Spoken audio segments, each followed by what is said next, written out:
Welcome back to Ranjini YouTube channel. ಇನ್ನೇನು ಕೆಲವೇ ಗಂಟೆಯಲ್ಲಿ ನಿಮ್ಮ ಒಂದು ದ್ವಿತೀಯ PUC ರಿಸಲ್ಟು ಹೊರಗಡೆ ಬರ್ತಾ ಇದೆ ಅಂತ ಅಂದರೆ ಈಗ 3 ಗಂಟೆಗೆ ನಿಮ್ಮ ರಿಸಲ್ಟು ಬರುತ್ತೆ. ಸೊ ಯಾವ ರೀತಿಯಾಗಿ ಚೆಕ್ ಮಾಡಬೇಕು, ಯಾವ ಒಂದು ವೆಬ್ಸೈಟಲ್ಲಿ ಚೆಕ್ ಮಾಡಬೇಕು ಅನ್ನೋ ಒಂದು ಇನ್ಫಾರ್ಮೇಷನ್ ಈ ವಿಡಿಯೋದಲ್ಲಿ ನಿಮಗೆ ಸಿಗುತ್ತೆ.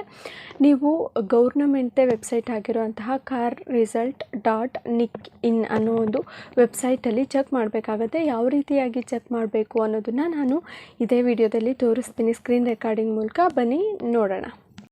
ಮೊದಲು ನೀವು ಗೂಗಲ್ನ ಓಪನ್ ಮಾಡ್ಕೊಳ್ಳಿ. ಗೂಗಲ್ನ ಓಪನ್ ಮಾಡಿಕೊಂಡು KAR ರಿಸಲ್ಟ್ಸ್ ನಿಕ್ ಇನ್ 2026 ಅಂತ ಸರ್ಚ್ ಮಾಡಿ. KAR ರಿಸಲ್ಟ್ಸ್ ನಿಕ್ ಇನ್ 2026 ಮೊದಲನೇ ವೆಬ್ಸೈಟ್ ಬಂತಲ್ಲ, ಆ ಒಂದು ವೆಬ್ಸೈಟ್ ಮೇಲೆ ಕ್ಲಿಕ್ ಮಾಡ್ಕೊಳ್ಳಿ.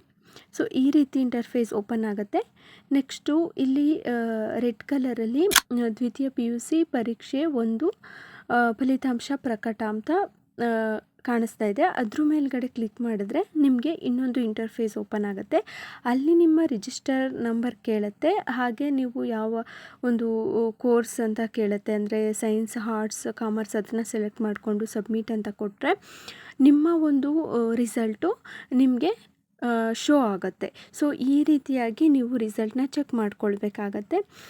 ನಿಮಗೆ ಕಂಪ್ಲೀಟ್ ಇನ್ಫಾರ್ಮೇಷನ್ ಸಿಕ್ಕಿದೆ ಅಂದ್ಕೊಂಡಿದ್ದೀನಿ. ಸಿಕ್ಕಿದರೆ ದಯವಿಟ್ಟು ವಿಡಿಯೋನ ಲೈಕ್ ಮಾಡಿ ಹಾಗೆ ಶೇರ್ ಮಾಡಿ. Thank you.